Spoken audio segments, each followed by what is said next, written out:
Olá, esse é o Estação Cognópolis, trazendo informações sobre os cursos, eventos e lançamentos aqui da Cognópolis de Foz do Iguaçu.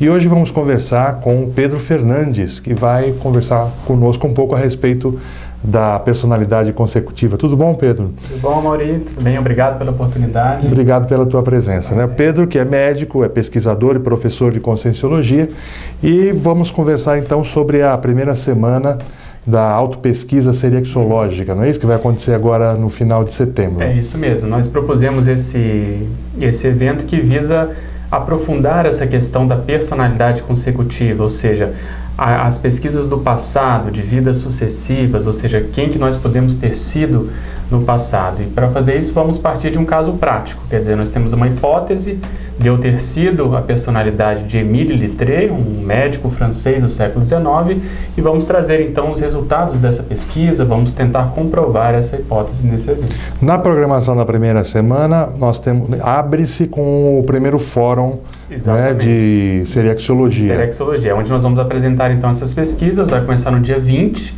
de setembro, que é uma sexta-feira. E vamos ter o sábado e o domingo. Vários professores vão apresentar facetas dessa pesquisa, depois nós podemos detalhar mais. Na segunda, a professora Cristiane Ferraro vai trazer as pesquisas que ela faz sobre o parasociograma, quer dizer, mais o contexto social, grupo-kármico dessa personalidade, mas principalmente ensinando as pessoas a aplicar isso no caso pessoal, no caso de cada um. Isso vai ser em 2 dias, na segunda e na terça-feira.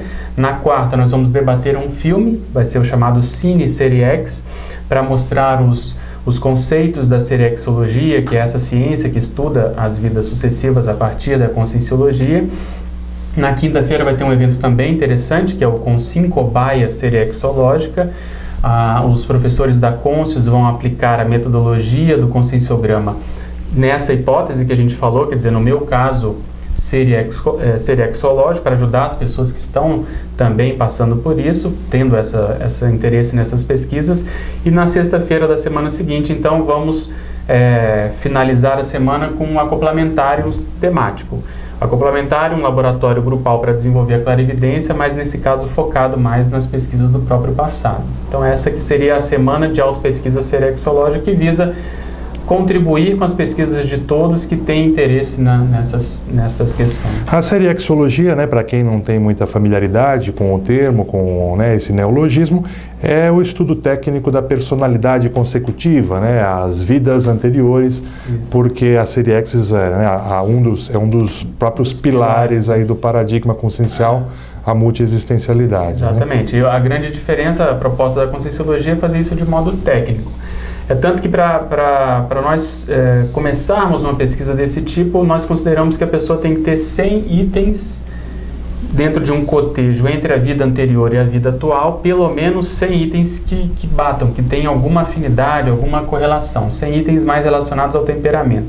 Tendo isso, a pessoa pode começar a levar a sério, de fato, ela poder ter sido aquela personalidade, e aí existem outras características, outras condições que podem ajudar também. Pedro, um dos instrumentos que as pessoas têm à disposição aqui no CIAEC são os laboratórios, para essa pesquisa. E um deles, mais especificamente ligado com esse tema, é o de retrocognições. Sem dúvida. Inclusive, ele foi recentemente reformado. Existe uma linha do tempo grande lá para ajudar nessas pesquisas. E lembrando que lá a pessoa pode ter acesso a determinados CDs com músicas para ela poder evocar, seja um país, uma cultura, uma época, e isso favorecer a lembrança de E a equipe extrafísica especializada, Muito bom. Até o próprio professor Valdo comentava hoje no Círculo Mental Somático que está havendo um afluxo maior de pesquisadores aí em busca dessas experiências aí nesses laboratórios que podem trazer dados valiosos aí. A gente não encontra isso muito fora, as abordagens que nós temos aqui, esses locais preparados. Agora você comentou, esse é um tema que as pessoas têm muito interesse e tudo, mas de maneira geral também de forma pouco aprofundada, pouco técnica, Então, de fato, precisa haver um critério muito grande. Porque é um tema que, por um lado, ele suscita muita curiosidade. Ele também foi, ao longo da história, tratado de modo muito místico, muito, até certo ponto, religioso, ou pouco sério por um determinado grupo de pesquisadores, personalidades. Então a proposta da Conscienciologia é tratar esse assunto de modo mais científico mesmo, mais técnico, a própria pessoa fazendo esse levantamento e vendo a partir dela, das reações que ela tem, se isso bate com as reações de uma personalidade do passado. Quer dizer, o temperamento é o mesmo, há a possibilidade de ser uma mesma pessoa em um outro corpo, em uma outra época. Essa que é a ideia. Né?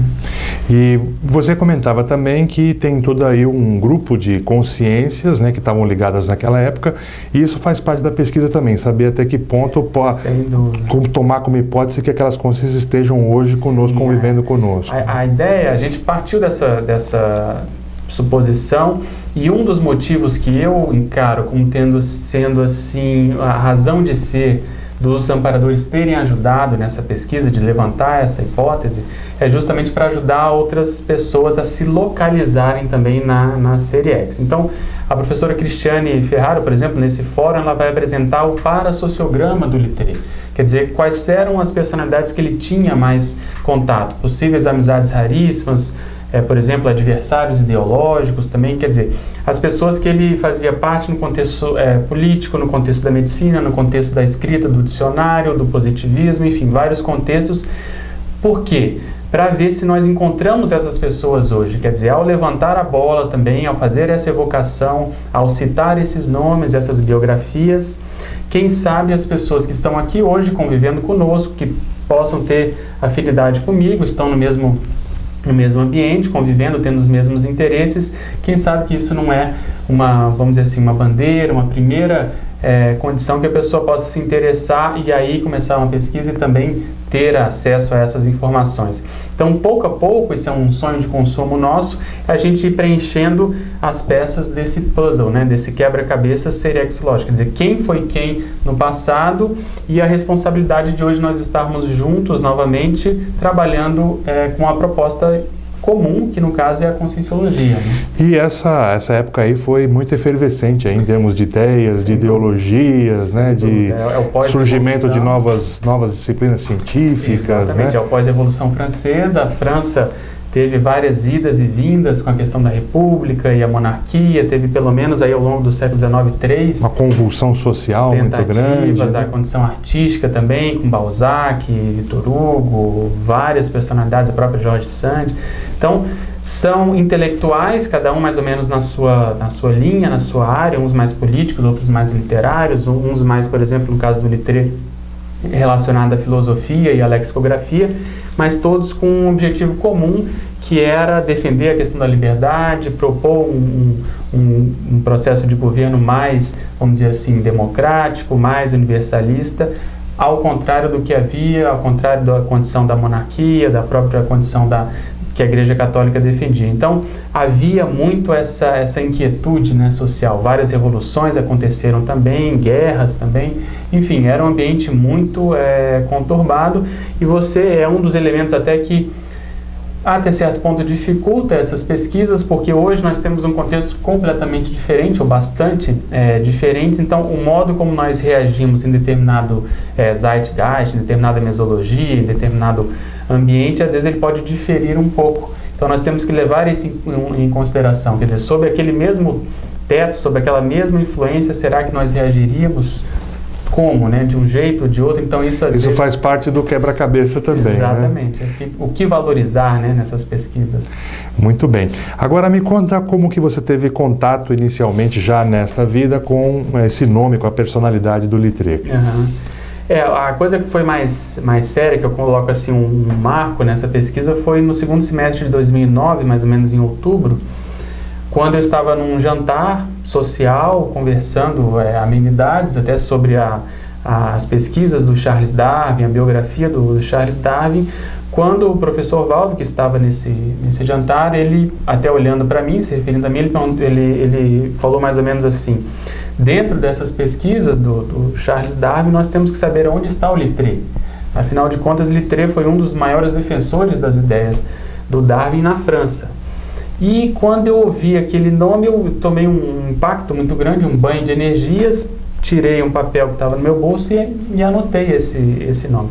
Já havia tido contato com esse nome do Littré na medicina, primeiro ano de medicina e na anatomia, porque havia um anatomista francês famoso, Alexis Littré, que descobriu umas glândulas prostáticas e tal, e aquilo me marcou muito, esse nome nunca me saiu da cabeça.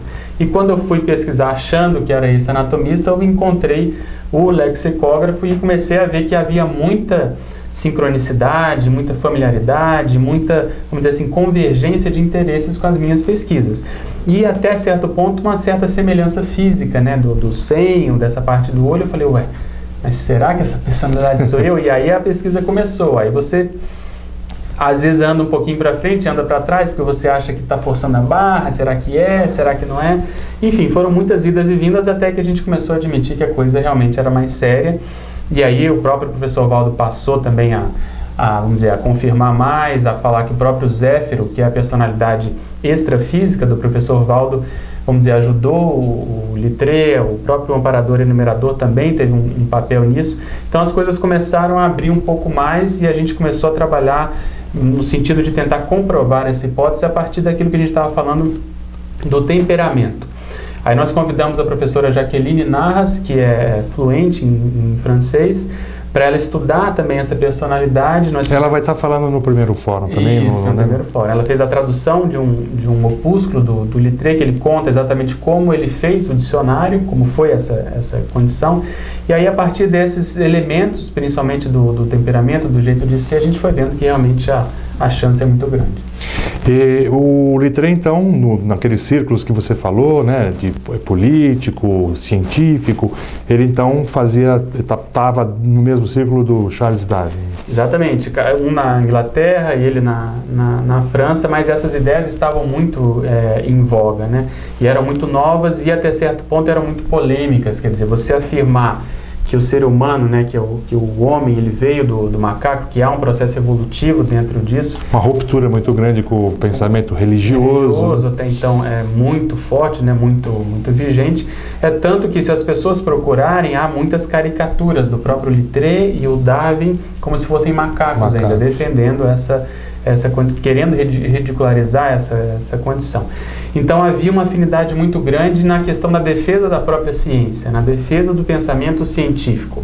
Um dos interesses do Littré no próprio positivismo era exatamente isso, quer dizer, a gente só iria admitir algo que pudesse ser comprovado, algo que pudesse ser palpável.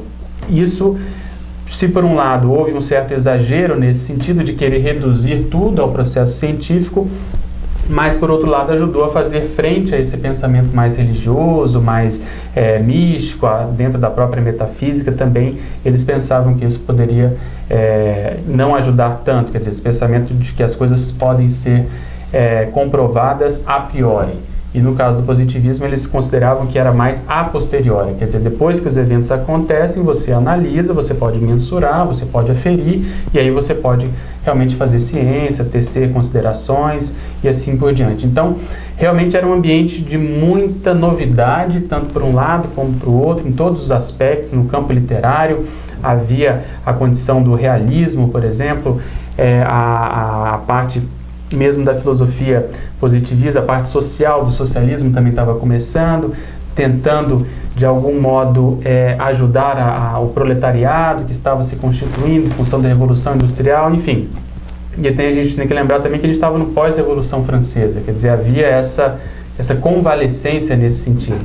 Então, diante disso tudo, como nós comentamos antes, esses aspectos eles têm que ser considerados na pesquisa da série X, porque há uma tendência da personalidade reagir de modo, às vezes, um pouco diferente de acordo. Se ela está sob pressão, ela reage de uma maneira, se não está, reage de outra. O temperamento ele vai aparecendo de acordo com essas influências, né, que ele vai sofrendo. O que você poderia, dentro desse seu trabalho aí, que já tem então mais de 14 anos, né, o que você poderia indicar para as pessoas que têm interesse, né, de pesquisar as personalidades consecutivas em relação a uma autopesquisa ou pesquisar, fazer o trabalho de biografar alguém também? O que você pode trazer de dica de tua experiência para ajudá-las? Eu acho que primeiro a gente até brinca numa entrevista anterior que a gente deu, a pessoa procurar participar desse fórum, que lá nós vamos reunir os especialistas nesse sentido. Segundo, a pessoa tem que valorizar mais as afinidades, quer dizer, aquilo que ela tem algum interesse, alguma predisposição, alguma, vamos dizer assim, aquilo que ela gosta de fazer, pode ser um tema de pesquisa. Isso pode começar a partir de uma personalidade histórica. Ela às vezes admira uma personalidade, vamos supor, do Renascimento, do Iluminismo, pode ser da Grécia Antiga, seja lá o que for. Então ela tem que partir de alguma coisa. Pegar o fio e a partir dali, né, e não significa buscar... que ela vai ser aquela personalidade, mas às vezes ela conviveu com aquela personalidade, ela estudou temas que aquela personalidade estudou, então tem que ter algum ponto de Ou participou de algum círculo, né, de afinidade, em algum nível. Exatamente, né? Conviveu um pouco, debateu. Então tem que valorizar o que essa pessoa ela gosta. Eu estou terminando agora de escrever um verbete que chama, dentro dessa linha, que é olhar seriexológico, quer dizer, você olhar para as coisas hoje, mas considerando essas coisas, essas afinidades, essas, vamos dizer, essas convivências como sendo fruto de alguma coisa que vem acontecendo ao longo das vidas. E aí, a partir daí, poder puxar o fio da meada, como você estava comentando mesmo. Você comentou o papel, né, do professor Valdo aí nessa, né, de certa maneira, nesse patrocínio das retrocognições, e a gente tem percebido que ele tem falado mais fluentemente sobre isso aí, já se identificou uma série de personalidades na nossa comunidade aí, que foram consecutivas, e o pessoal está estudando também.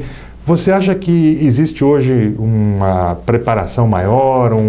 Por que isso está acontecendo agora? Sim, eu acho que o advento das tertúlias, das mini-tertúlias, a própria constituição da Cognópolis, a convivência com o professor Valdo, eu acho que isso tudo elevou um pouco mais a nossa maturidade média para lidar com essas informações.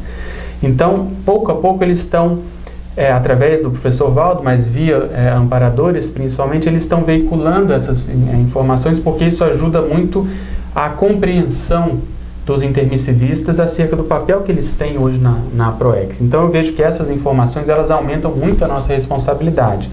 No meu caso, por exemplo, o Littré produziu muito, ele escreveu muito em vários campos do conhecimento.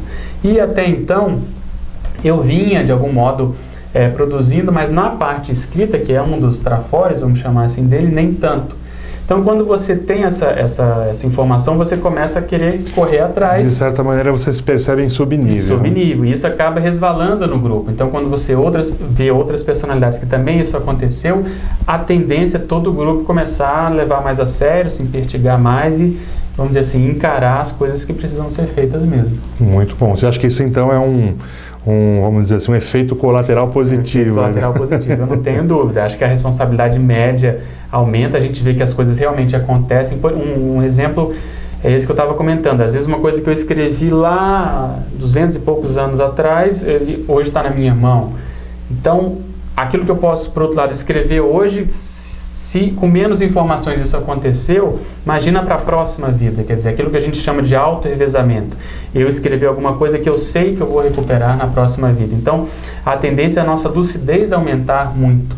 E a gente não precisar esperar tanto tempo, ficar tanto tempo sem informação ou sem lucidez. Quer dizer, a gente já vai começar a priorizar desde cedo. Então, isso é realmente um fato. E um dos interesses que eu tenho nessa pesquisa, quer dizer, existe todo esse aspecto ego-kármico, quer dizer, aquilo que eu posso melhorar, aquilo que eu posso comparar com a personalidade do Littré. Mas o que me interessa mais é esse aspecto grupo-kármico, quer dizer, localizar as outras personalidades, e também policármico no sentido assim de ajudar a constituição da conscienciologia, quer dizer, a consolidação da conscienciologia, a demonstração dessas hipóteses conscienciológicas. Se a gente puder deixar isso escrito para as próximas gerações, para elas verem o que nós fizemos e isso de algum modo ir reverberando, ir aumentando, eu acho que é um papel muito grande. Aí entra a colheita intermissiva, né? Exatamente, a gente poder ajudar isso depois, quando estivermos lá na condição de possíveis amparadoras, a gente poder ver esse trabalho ele seguindo, com as pessoas que estiverem aqui, já, com as consciências que estiverem aqui. Muito bom, então quem tiver interesse de participar da semana, esse é um evento do CAEC em conjunto com a Apex, não é isso? Exatamente. Pode procurar qualquer uma dessas instituições e fazer a sua inscrição. Exatamente, entrar em contato, acessar o site da Apex, lembrando, vai ser no dia 20, começa 20 de setembro, é uma sexta-feira,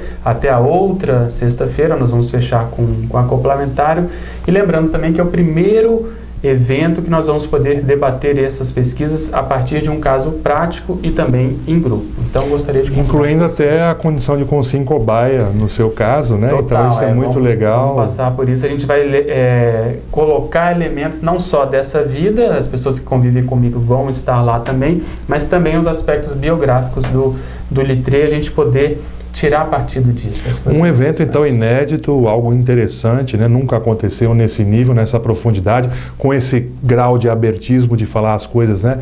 De maneira técnica e de maneira, assim, desassombrada, né? Então, é um marco realmente, um divisor de águas aí de grande importância.